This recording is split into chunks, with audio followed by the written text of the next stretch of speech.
4월의 첫날입니다. 그런데 첫날이면은 기대와 소망이 있어야 되는데 사뭇 다른 달들과는 좀 다른 것 같아요. 왜냐하면 여러분 아시는 대로 이 코로나19로 인해서 우리의 마음이 많이 가라앉아 있습니다.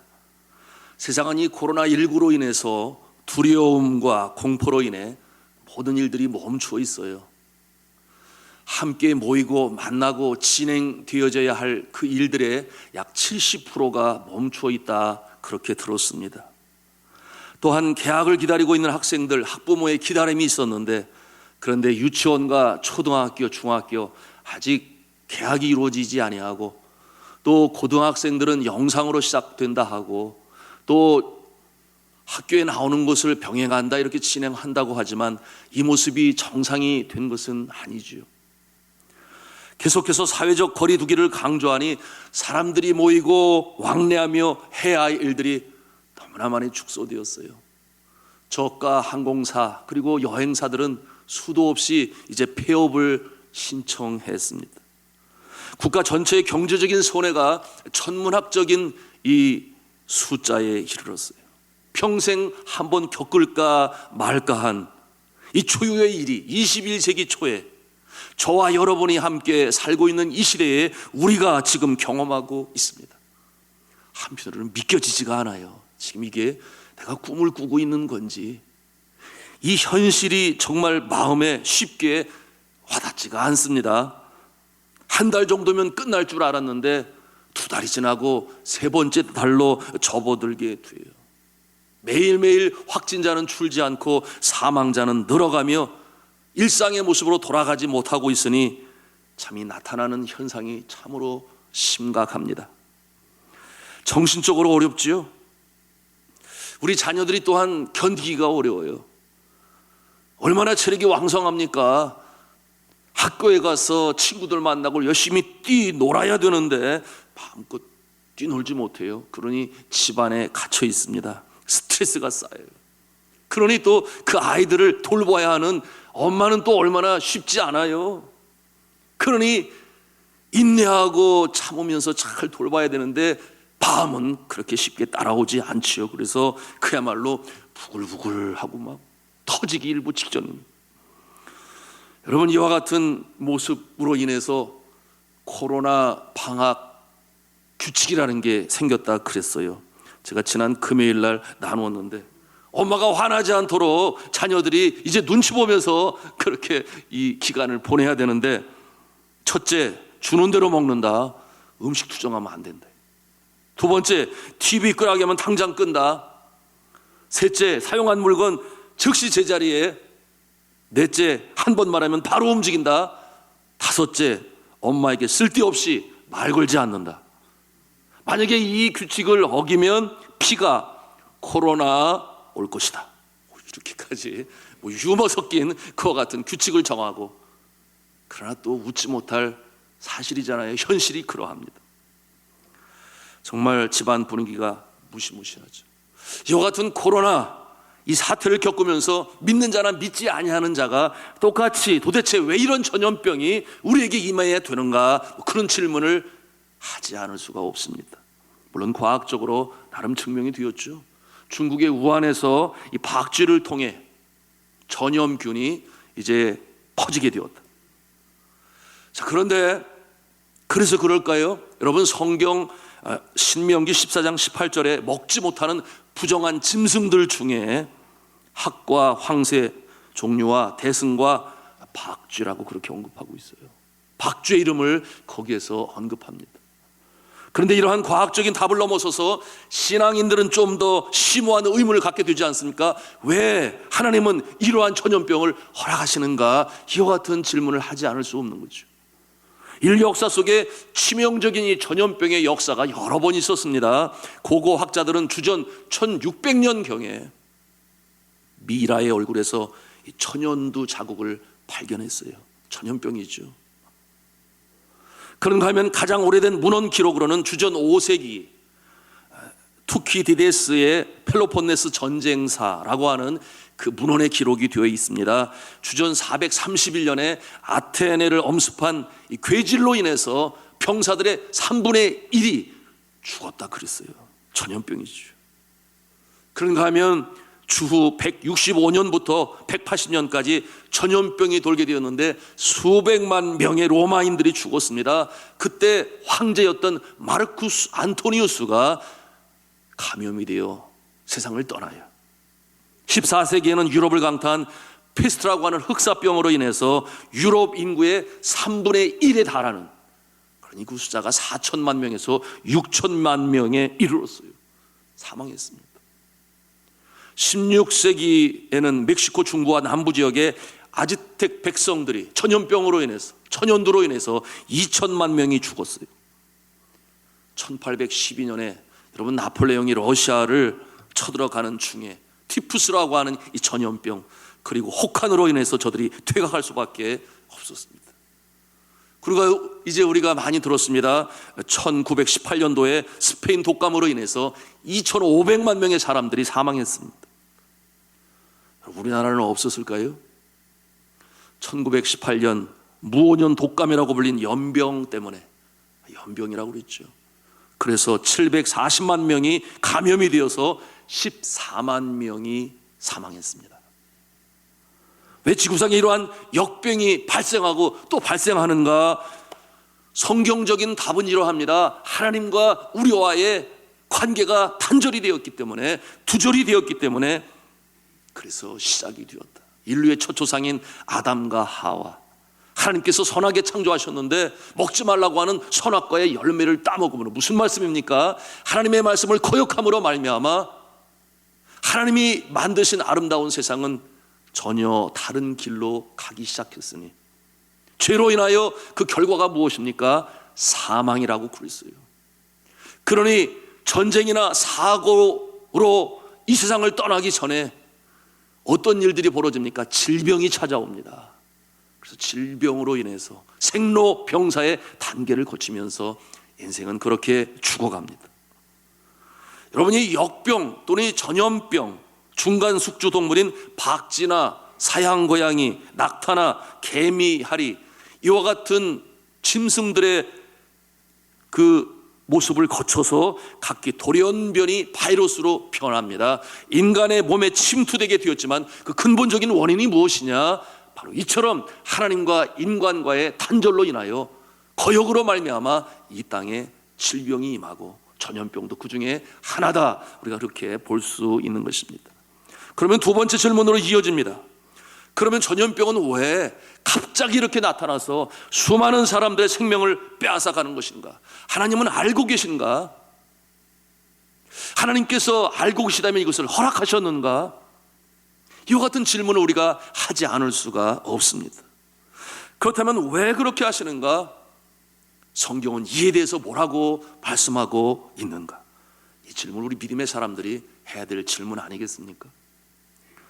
물론 이 세상에 되어지는 모든 일들에 대해서 우리 하나님은 다 알고 계시죠. 그리고 역사의 주관자가 되시고 개인의 생사 화복의 주관자가 되시니 물론 당연히 알고 계시죠. 작금의 코로나 바이러스 19에 대해서도 당연히 알고 계실 것입니다. 성경은 그렇게 말씀하지 않습니까? 하나님의 허락 없이는 참새 한 마리도 땅에 떨어지는 일이 없느니라. 하물며 한 인간의 생명이 달려있는 일인데 하나님은 왜 모르시겠어요? 다 알고 계시죠. 당연히 하나님의 권한에 있는 것입니다. 그렇다면 하나님은 왜 전염병을 허락하시는가? 이에 대하여 성경은 그 답을 말하고 있어요. 크게 세 가지 이유로 우리에게 말씀하고 있는데, 첫째는 죄에 대한 징벌로, 둘째는 연단의 과정으로, 셋째는 교만하지 말고 겸손하게 만드시기 위해서 전염병을 허락하시는 것을 성경을 통해서 찾아볼 수 있습니다. 그러니 이 전염병이 누구나에게 다 똑같은 내용으로 임하는 것이 아니다 그 말이에요. 똑같은 시대에 똑같은 전염병이라 할지라도 각 개개인에게 주시는 하나님의 뜻은 다르다, 그렇게 우리가 성경을 통해서 볼 수 있습니다. 어떤 이에게는 징벌로 임합니다. 어떤 이에게는 믿음 성숙을 위한 연단의 과정으로 주십니다. 어떤 이에게는 교만하지 마라, 하나님 앞에 겸손해라, 이와 같은 모습으로 전염병을 주신다 그 말이에요. 그러니 이와 같은 모습을 우리가 깨달아 할 때 이 모습이 마찬가지예요. 여러분, 대환란이 닥쳐오고 이 세상 마지막 날 예수 그리스도께서 저리로서 산 자와 죽은 자를 심판하러 이 땅에 오실 때에 믿지 아니하는 자는 대환란의 날이 아니겠습니까? 제2의 사망으로 들어갈 지옥으로 떨어져야 할 그 같은 대환란의 날임에도 불구하고 믿는 자들에게는 구원의 날인 것이에요. 그런가 하면은 여전히 믿음에 연약한 자는 그 환란 중에서도 믿음을 지킵니다. 또 지켜나갑니다. 그래서 자신이 하나님의 백성이라는 것을 증거해 보일 수 있는 연단의 과정이기도 한 것이에요. 같은 입장에서 우리가 이 시대의 전염병을 해석할 수 있어야 합니다. 성경에 크게 세 번이 전염병의 사건이 등장하는데요. 첫 번째는 민수기 16장에 나타납니다. 광야에 살던 이스라엘 백성들이 모세와 아론의 대항을 합니다. 대적을 합니다.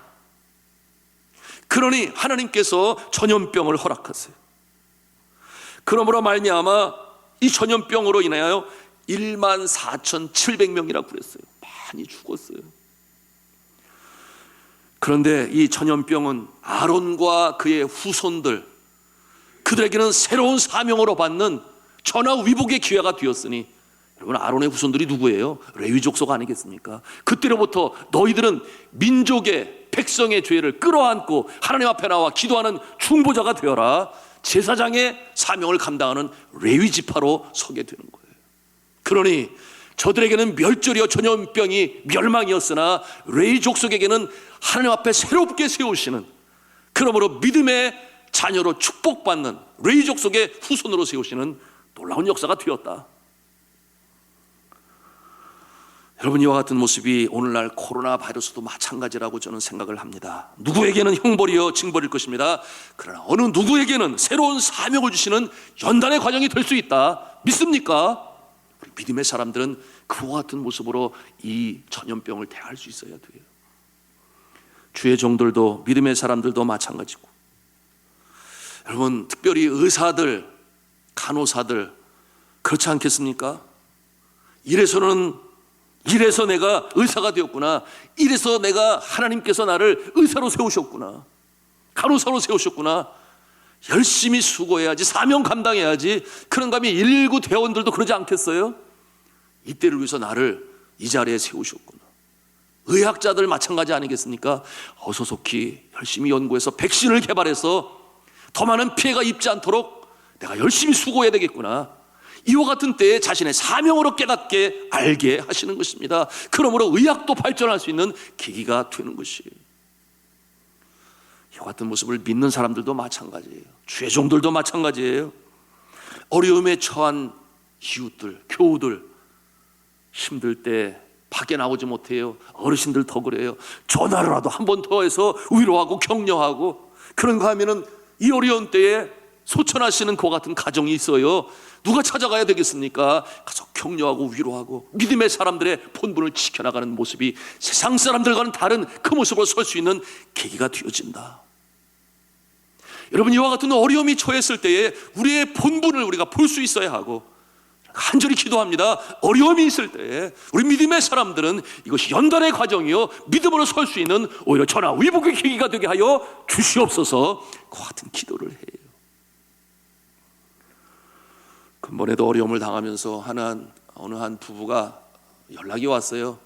지금 이 어려운 때에 먹고 살기가 어려운 분들이 분명히 있을 텐데 구제가 필요할 거라 생각이 돼요. 그러니 우리 교우들 중에서 그런 어려움이 있는 사람들을 저에게 좀 알려주시면 제가 쌀로 지원하겠습니다.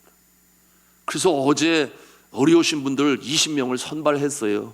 그리고 오늘부터 이제 쌀을 들고 우리 교역자들이 일일이 방문을 하고 또 격려하고 위로해야 되는데요.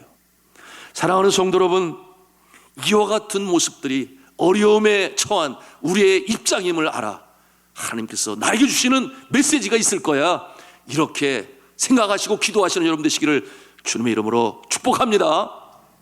자, 오늘 본문에 전염병이 등장을 해요. 무엇 때문에 등장하는가 보니 다윗 왕이 교만했어요. 저가 하나님께서 은혜를 주시고 힘을 주시니 전전승승 전쟁할 때마다 승리를 이루었습니다. 이럴 때 정말 조심해야 되는데 교만이 그의 마음에 싹트기 시작했습니다. 차올랐어요. 마치 자신의 능력으로 이긴 것처럼 그렇게 여겼어요. 다윗의 군사들도 마찬가지였습니다. 우리가 잘나서 우리가 전쟁에 승리했다 착각했습니다. 그럼 성경은 뭐라고 그래요? 교만은 패망의 선봉이요 거만한 마음은 넘어짐의 앞잡이라, 그렇게 잠언 16장 18절에 말씀하잖아요. 그러니 이 교만해진 다윗이 자신의 모습을 과시하고자 어떤 일을 합니까? 인구 센서스, 인구 조사를 시작해. 여러분, 우리 2절 말씀, 24장 2절 말씀을 다시 한번 읽도록 하겠습니다. 시작. 이에 왕이 그 곁에 있는 군사령관 요압에게 이르되 너는 이스라엘 모든 지파 가운데로 다니며 이제 단에서부터 부엘세바까지 인구를 조사하여 백성의 수를 내게 보고하라 하니. 인구 조사하는 게 뭐가 나쁩니까? 우리가 의문 가질 수 있어요. 그렇습니다. 그게 나쁜 게 아니에요. 모세에게도 하나님께서 허락하셔서 인구 조사했거든요. 그런데 이번의 경우는 달라요. 이번의 경우는, 다윗의 경우는 다른데 그 내용이 1절 말씀에 나와 있습니다. 우리 1절 말씀 같이 읽도록 하겠습니다. 시작. 여호와께서 다시 이스라엘을 향하여 진노하사 그들을 치시려고 다윗을 격동시키사 가서 이스라엘과 유다의 인구를 조사하라 하신지라. 무슨 말씀이에요? 하나님께서 진노하사 다윗을 하고 그 일을 하게 하셨다, 그렇게 말씀하고 있습니다. 하나님께서 이스라엘을 향하여 왜 진노하셨겠습니까? 여러분, 저들이 교만했어요. 전장 23장을 보면 그 같은 내용을 우리가 볼 수 있는데요, 다윗의 군사들이 그러했습니다. 말씀드렸어요. 전전승승, 전쟁할 때마다 승리하게 되니 저들이 온 땅을 차지하고 싶어 합니다. 그리고서 계속 전쟁하기를 원해요. 그러나 여러분, 전쟁은 피를 부르지 않습니까? 군사만 죽나요? 환란이요 고통이요 양민들도 죽습니다.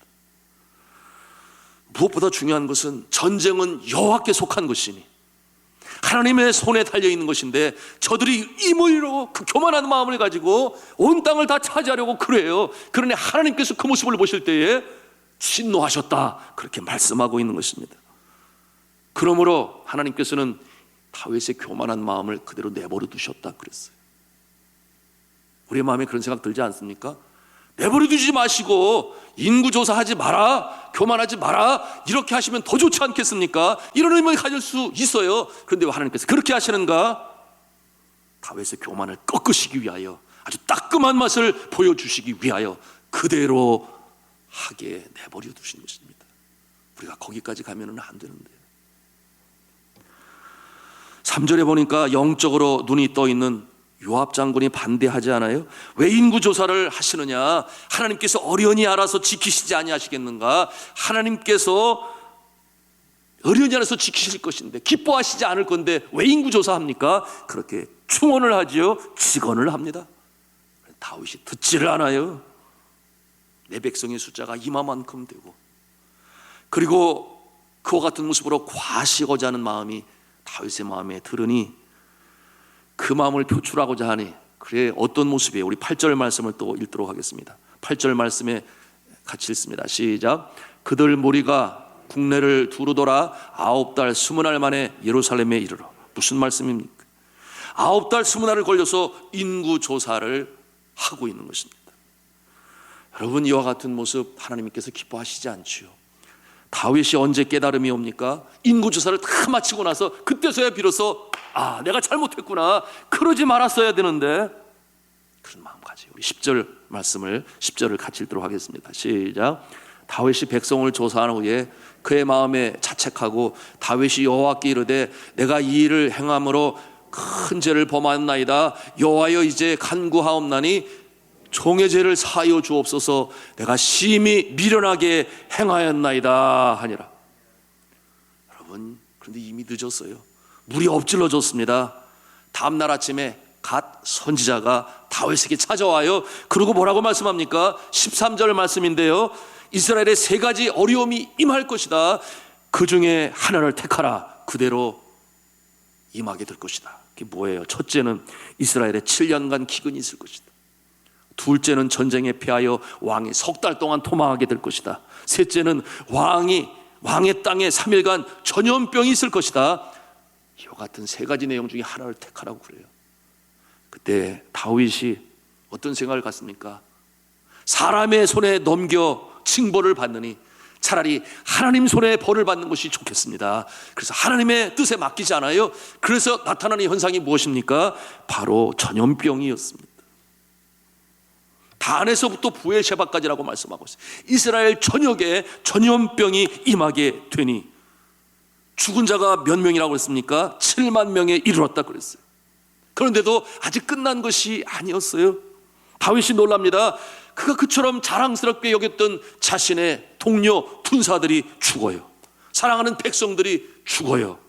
그러니 다윗이 놀랍니다. 하나님께 나가 간절히 교만했던 모습을 회개하고 용서를 간구하지 않습니까? 그것이 17절 말씀인데요. 17절 말씀을 같이 또 읽도록 하겠습니다. 시작. 다윗이 백성을 치는 천사를 보고 곧 여호와께 아뢰어 이르되 나는 범죄하였고 악을 행하였거니와 이 악무리는 무엇을 행하였나이까? 청하건대 주의 손으로 나와 내 아버지의 집을 치소서 하니라. 나와 내 집을 차라리 쳐주시옵소서. 왜 이 무죄한 백성들이, 왜 이 무죄한 군사들이? 여러분, 군사들은 죄가 없었나요? 저들도 교만했죠. 이스라엘이 나를 진노케 하였다. 다윗뿐만이 아니었습니다. 그러나 다윗이 대표자 된 마음으로 그렇게 간절히 주님 앞에 간구하는 것입니다. 여러분, 성경은 말씀하죠. 고린도전서 10장 2절에 말씀합니다. 선줄로 생각하는 자는 넘어질까 조심하라. 그런가 하면은 잠언 16장 5절에도 말씀하죠. 무릇 마음이 교만한 자를 여호와께서 미워하시나니 피차 손을 잡을지라도 벌을 면치 못하리라. 그렇게 말씀하고 있어요. 그러니 이 교만을 꺾으시기 위한 하나님의 방편으로 전염병을 허락하셨다. 우리가 이렇게 말씀을 이해할 수 있겠습니다. 다윗이 아주 철저히 깨지잖아요. 하나님 앞에 나가서 용서를 빕니다. 그러니 하나님께서는 어떻게 하십니까? 우리 24장 마지막 절 25절 말씀을 같이 읽도록 하겠습니다. 시작. 그곳에서 여호와를 위하여 제단을 쌓고 번제와 화목제를 드렸더니 이에 여호와께서 그 땅을 위한 기도를 들으심에 이스라엘에게 내리는 재앙이 그쳤더라.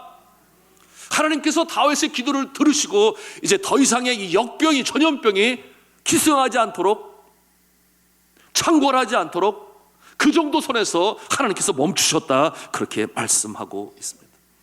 자, 사랑하는 성도 여러분, 우리가 오늘날 이 말씀을 우리의 삶에 어떻게 적용할 수 있겠습니까?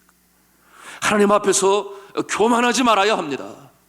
누가 교만하지 말아야 합니까? 대표자 된 자들이 교만하지 말아요. 대표자 된 자들이. 가정에서는 가장이 교만하지 말아야 돼요. 사업장에서는 사업주가 교만하지 말아야 돼요. 직장에서 책임을 가지는 자가 교만하지 말아야 합니다. 이와 같은 모습이 되어야 되는데, 학교에서는 교장 선생님이 교만하지 말아야 되고, 교회에서는 목사가 교만하지 말아야 되고, 그리고 각 처, 부, 장관들이 교만하지 말아야 하고, 한 나라의 임금 왕, 한 나라의 대통령이 교만하지 말아야 되고, 그것이 하나님께서 이와 같은 말씀을 통해 우리에게 주시는 말씀임을 우리가 깨달아 알아야 하는 것입니다. 여러분, 어제까지 우리나라의 사망자가 몇 명인 줄 아십니까? 162명에 육박했어요. 일본은 우리보다 인구가 훨씬 많은데 56명이었습니다. 오스트리아는 108명이요. 캐나다는 훨씬 더 큰데 80명이 사망을 했습니다. 호주는 또 얼마나 더 큰 나라입니까? 그런데 17명이 사망을 했어요. 멕시코는 또 얼마나 인구가 많은 나라입니까? 그런데 20명이라 그랬습니다. 싱가포르는 3명이에요. 물론 작은 나라니까 그럴 수 있어요. 그런데 큰 나라인 러시아는 사망자가 9명에 불과합니다. 무엇을 보여줍니까? 우리가 교만하지 말아야 돼요. 정부가, 위정자들이 교만하지 말아야 합니다. 우리 모두가 언제고 교만하지 말아야 돼요. 그럴 때 하나님께서 긍휼히 여기시지 아니하시겠습니까? 우리의 기도를 들으시지 아니하시겠습니까? 말씀을 마칩니다. 왜 전염병이 온다고 그랬어요? 첫째, 징벌하시기 위하여. 두 번째, 연단의 과정으로 더더욱 믿음을 성숙하게 만드시기 위하여. 그런가 하면 세 번째, 겸손하게 만드시기 위하여. 하나님만이 창조주가 되시고 인류 역사의 주관자가 되시며 개개인의 삶의 생명의 주관자가 되십니다. 이와 같은 마음을 가지고 나갈 수 있어야 되는 것입니다. 이 코로나 재앙이 시작된 지 이제 3달째 접어들고 있습니다. 저는 이렇게 기도를 해요. 우리 믿음의 사람들, 산돌의 성도들 위하여 간절히 기도합니다. 주여, 이번 코로나가 재앙으로 그치지 말게 하여 주옵시고, 연단이 되게 하여 주옵소서. 징벌로만 그치지 말게 하여 주옵시고, 성숙이 되게 하여 주옵소서. 주여, 이번 코로나 재앙이 누구에게는 절망이요 심판이지만, 그러나 돌이키는 자, 주님 앞에 회개하는 자 주님께서 다시금 일으켜 세우셨어. 전화 위복의 기회가 되게 하여 주시고, 신앙으로 올바로 서게 하여 주셨어. 하나님 기뻐하시는 성도, 하나님 기뻐하시는 나라, 하나님 기뻐하시는 교회가 될 수 있도록 주님의 역사하여 주옵소서. 저는 이렇게 기도하고 있는데, 이와 같은 기도 우리가 함께 기도할 수 있기를 저는 주님의 이름으로 부탁합니다.